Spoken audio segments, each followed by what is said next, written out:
Welcome back to the Land Development Podcast. I am your host, Ryan Glick. And if this is your first time listening to us, our show is dedicated to having conversations with people affiliated with the industry to share their stories and talk a little bit about their projects that they have going on. And today I'm excited to have on the show with me the chairman of McClure Engineering, Terry Lutz. Terry, thanks for joining me. Hey, thank you. You're welcome. Yeah, appreciate it. Looking forward to it. So where I like to start the conversations is really just digging into a little bit of your background. So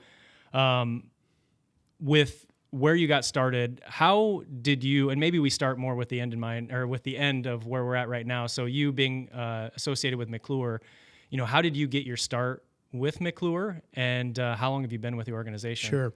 Yeah, I graduated from Iowa State in 1977 and worked for a company in Marshalltown for a year, Fisher Controls. Met a guy named John McClure in 1978. Kind of wanted to get out of the big company arena and ended up meeting John. We had and went to work for John in 1978. Moved there July of 1978 from Marshalltown to Fort Dodge, Iowa. And didn't know a soul. John was a great guy. He was a very charismatic engineer, which is hard to find. But John and I clicked and moved there and started working for John. And in 1981, I bought a small part of the company. In 85, I bought the balance of the company with two other partners. And again, we were about one office, 12 people at the time, just providing traditional civil engineering services. That's what I graduated in. And started growing the firm in 86. We put an office in Des Moines. We were doing work here and just started growing it from there. And today we're 260 people growing. I think we have 15 offices throughout Midwest, Iowa, and Missouri. And we have just bought a company out east in New Hampshire. And we're out interviewing more people to start to grow that market. So put a new CEO in place a year ago in July, Dustin Leo. He's doing a great job. He's really running the day-to-day of McClure. And it allows me as the chairman to kind of just get involved more and more in land development, which has, frankly, always been my passion. And so that's where I'm spending most of my time, and that's what got me here today. So, okay. Well, that's what I was going to ask you. As a chairman, I was wondering what you do in that role. So is it mainly around looking for new opportunities around the organization? Yeah, Dustin really runs the day-to-day of the organization. Now, that takes a lot of time with the employees and the offices we have. He's doing a great job with that. And again, my passion has always been finding deals, particularly land development deals. And also our market, the engineering industry right now is on fire. A lot of opportunities for mergers and acquisitions. A lot of people my age in the engineering space have not focused on transitioning their firms to younger leaders. We really focused on that pretty hard starting about 10 years ago. We have a great leadership team in place. So Dustin, with him running the day-to-day, it's allowed me to really kind of look at opportunities for growth for the firm long-term. So we've got eyes on mergers and acquisitions. And then, again, a lot of the land development stuff that we're doing drives a lot of engineering fees. So I'm looking for land development projects as well as engineering projects and engineering firms to try to acquire. Yeah. Gotcha. So as you talk about like the industry right now and just how things have changed, like what stands out to you the most as you think back to when you were a company of 14 people to where we're at today? How have you seen the industry change over the years? It's changed so much.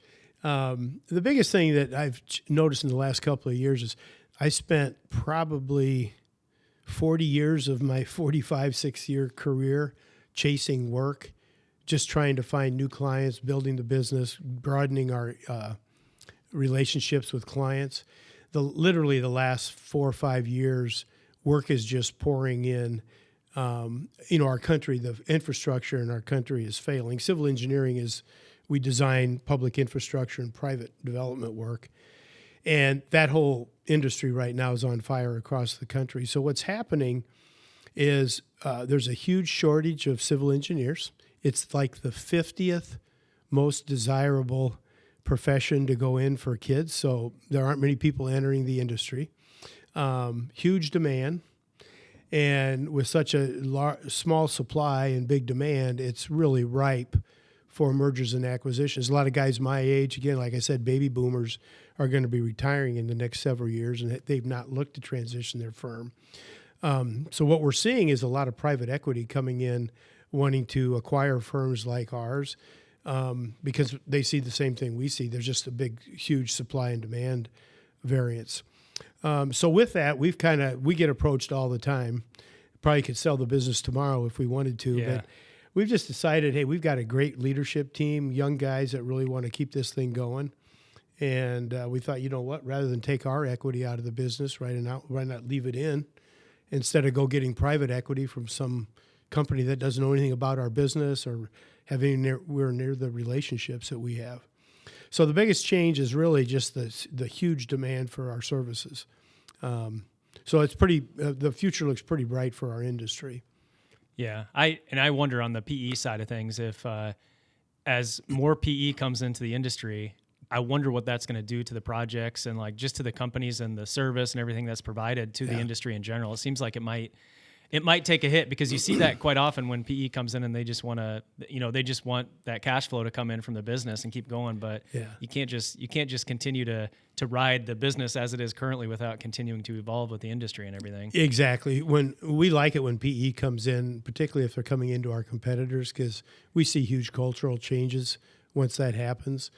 And engineers are pretty loyal people, but if the culture starts to change in an engineering, but probably in any kind of business, culture is king, and that's why we've been afraid to take private equity. We don't feel like we need somebody with a finance degree who is probably going out drinking on the weekends when we were in studying, telling us how to run a highly technical business where we've built personal relationships with clients for 40 years.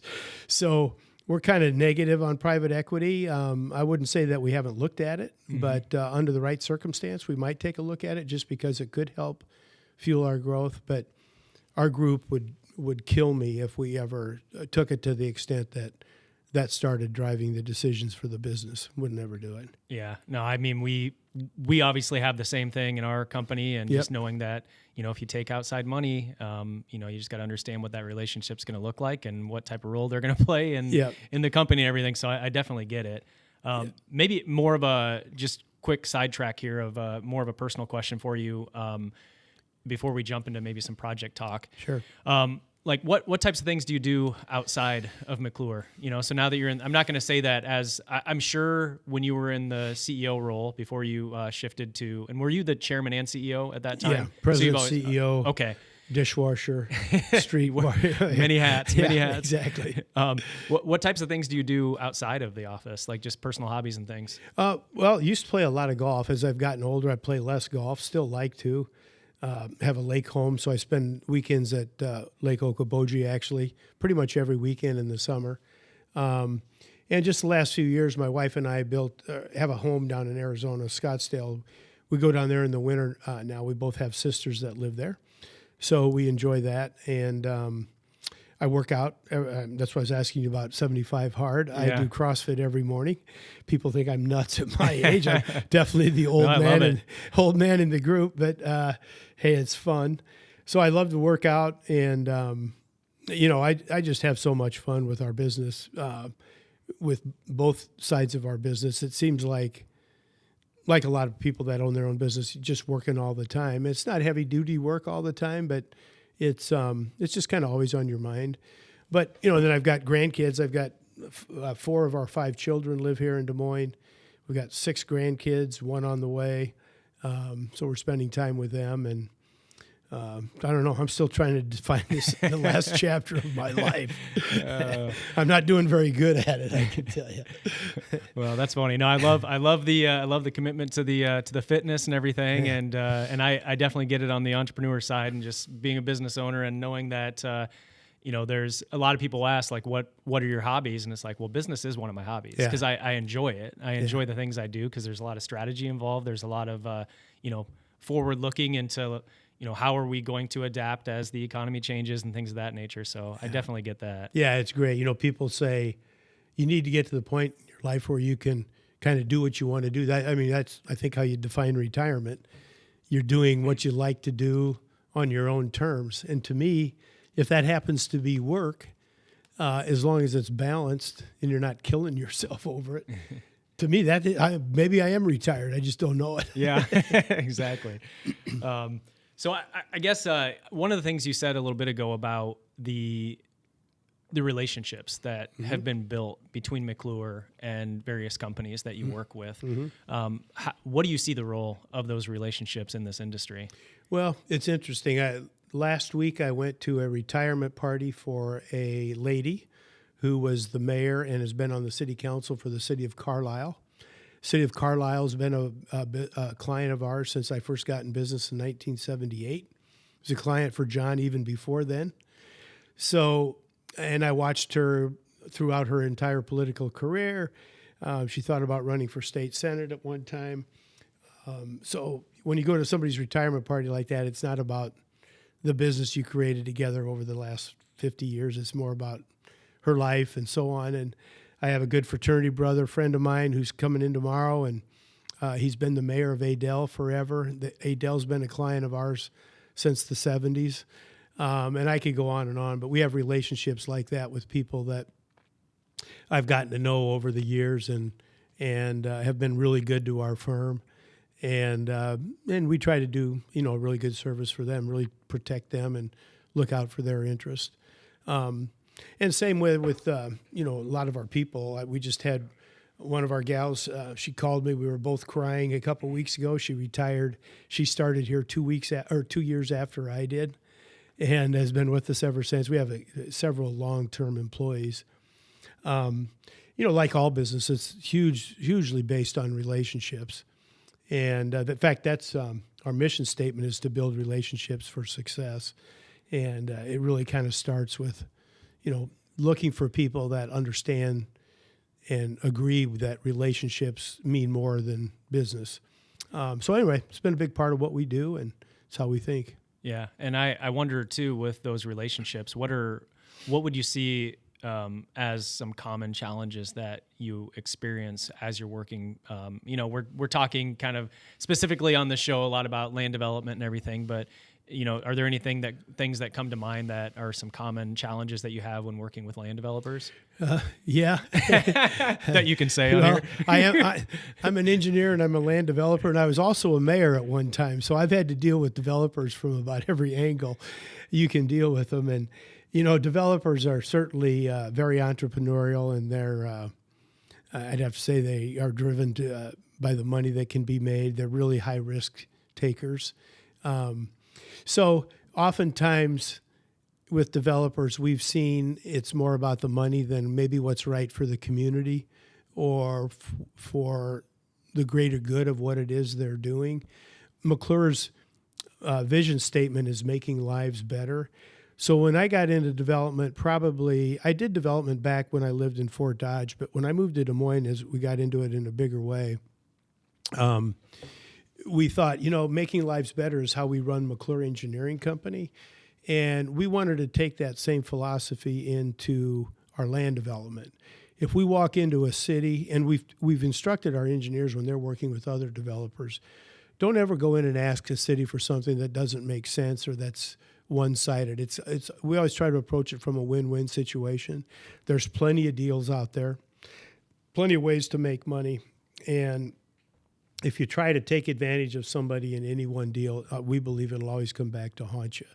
So at least, knock on wood, we have tried to approach every project we can with that kind of philosophy in mind that, hey, if we can make our communities' lives better by either the development we do, the outcome of that development, and at the end of the day, making our own lives better. I mean, we're in it for ourselves as well. That's really what it's all about. And if we can't do that, we probably wouldn't look at a project. So, again, we have some developer clients that maybe don't share that. And I've had partners that don't share that philosophy, and we're no longer partners, but we believe that's kind of the core at who we are. So kind of piggybacking on that and going a little further with it, with developers who are reaching out to an engineering firm, what do developers need to keep in mind when they're starting a relationship with a engineering firm? Yeah, great question. They Yeah, number one is, from an engineering perspective, our job, we believe, is again make our developers' life better, and also the community that they're working in. So, if a developer came to us, we would want to know what kind of project he's doing, get a sense for whether he's got the community's interest in mind, maybe as much as his. And what he should be looking for is, hey, is that engineer going to represent his interest, but yet work in concert with whatever regulatory agency he's got to work with? So if it's a city or state or a county, there just needs to be a collaboration to do successful projects that way. If a developer wanted an engineer that would just go to bat for him and do anything, there's plenty out there that would probably do it for a fee and move on and so forth. So it just depends. If a developer, I think Des Moines and Iowa, Des Moines particularly is a very small town. The state of Iowa is a very small state. A reputation gets around pretty quick, and you can make or break your reputation on one deal. So I just think if a developer's coming to an engineer, he should keep in mind that obviously he wants to get his project done. He wants to get it done as fast as he can, probably as cheap as he can, but yet there are still things he has to live up to. And I would encourage him to find engineering firms that believe that, because it's going to help make him successful over time as well. That's how I'd answer that, I guess. Yeah. So maybe shifting gears here to a section of the show that we call Site Stories. So I don't know if I've referred to it as Site Stories on any episode up to this point, but that's what it's supposed to be called, a Site Stories. So where we talk about just different projects that, the guest on the show is working on. And I'm curious if there's one that you have going on right now, or one that you're passionate about that, you'd be able to share a little bit about. Yeah. We've got a lot. The one that's been really fun is back in Fort Dodge. We bought the mall up there. It was an old retail mall. It was 31 acres. And the city asked us as an engineering firm if we would take a look at the mall and maybe do a master plan on it so they could figure out how to do something. It was falling apart. It's in a great location, a very highly visible spot in town, probably the most visible real estate in the city. We looked at it. Actually, I looked at it several years ago and then backed away. And then 3 or 4 years ago, we looked at it. We told the city if we got into it and if we liked it, we would maybe just buy it and develop it ourselves through our ATI group. And if the city would be willing to work with us on some incentives, they loved the idea because the city didn't want to own a mall or try to develop the mall. So we ended up working with the city. The city put a little bit of a pressure on the previous owner, to clean the place up. So it was going to start costing them money. When we ended up, which then allowed them to come to the table, and we were able to purchase it at a reasonable price. During that process, though, we put together it was about a $10 million funding package with the city. They gave us $10 million of funding assistance up front through TIF that they had from the other areas of the community. And then they were offering us another $8 million of TIF, tax increment financing, on the back end from tax increment that we could create.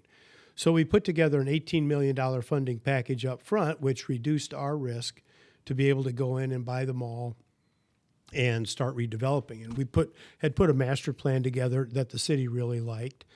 And then as we started working it, the state of Iowa came out with a $100 million sales tax TIF reimbursement program that cities could compete for.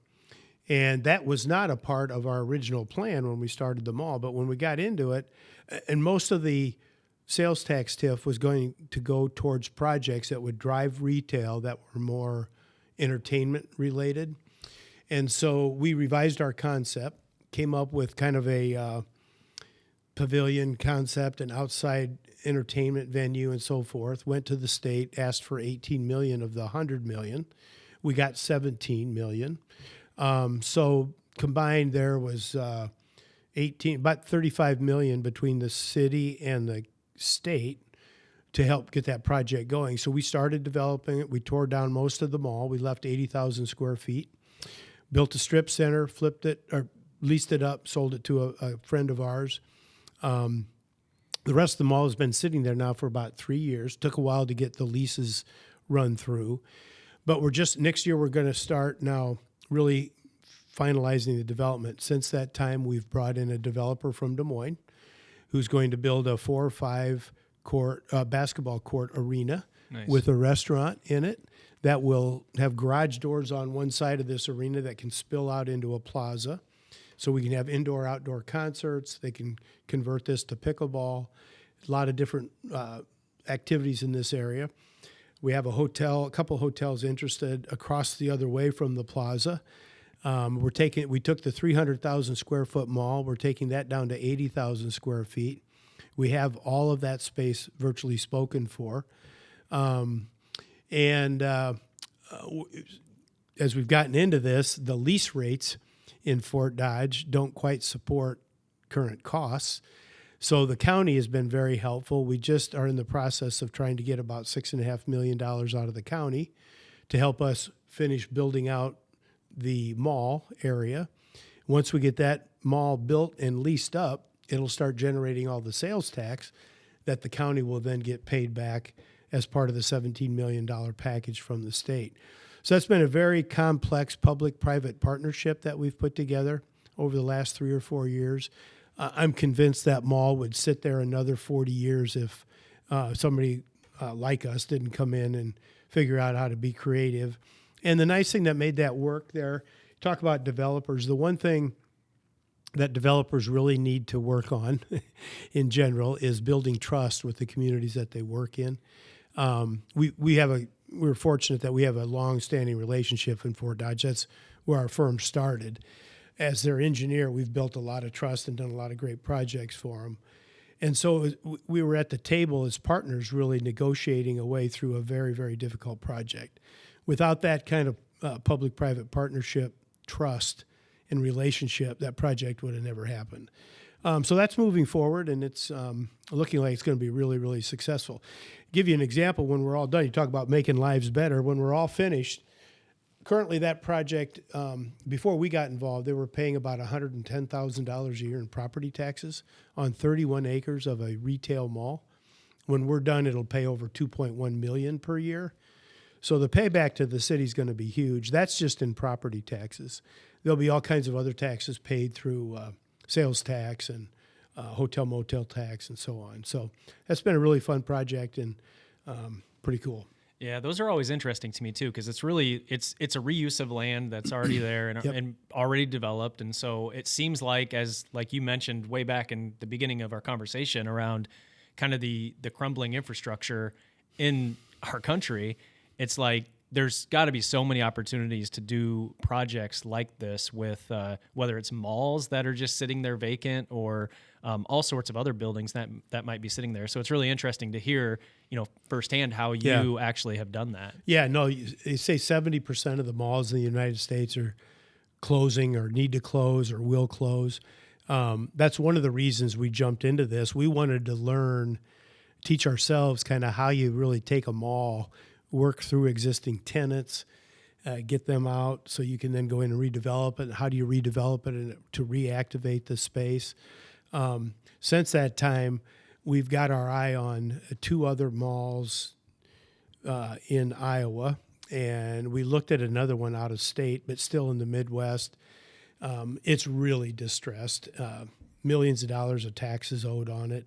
It's been sitting vacant for 20-some years. We're pretty confident we could step in and help that community, but I'm not sure the city is quite ready to do what Fort Dodge did. And until a city feels the pain, they'll sit there and continue to deteriorate. Yeah. So we love those kind of projects. We love to take distressed property and redo them.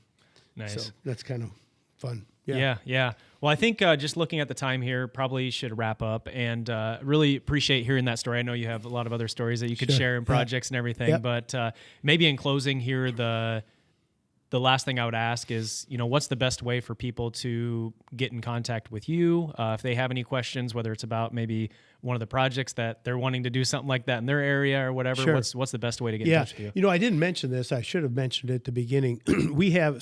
I'm chairman of McClure Engineering Company, which is a traditional civil engineering firm. All the development we do is outside of McClure Engineering Company. I didn't make that very clear. We don't put McClure, which we call the mothership, at risk. So we create separate LLCs as we do with these, and I'm a big owner in these LLCs. But then we started the ATI group with BJ Stokesbury and Casey Schafbo. They used to work at McClure. They were managing some of my private developments several years ago, and that's when we started ATI Group. So ATI is actually the entity that will step in and take on a project like the Fort Dodge Mall and others. So with McClure's engineering reach, we can identify several projects, and same way with ATI. So the two work very close hand in hand. ATI is essentially a wholly owned subsidiary of McClure. So the two companies work close together. So if someone wanted to reach out to us, they could either call or look at the ATI Group's website, which is our development arm, or they can come to McClure and look at our website as well. If you go to our website, the lead video says, hey, we think and act like developers and owners, and that's why. Yeah. So they can reach us either way. Okay, cool. And I'll throw those into the description for this episode so they can click the links and easily get there. That'd be great. Well, that's all I've got. So Perfect. I really appreciate you joining me. Right. And for those of you listening in, don't forget to click that subscribe button, and we'll talk to you next time.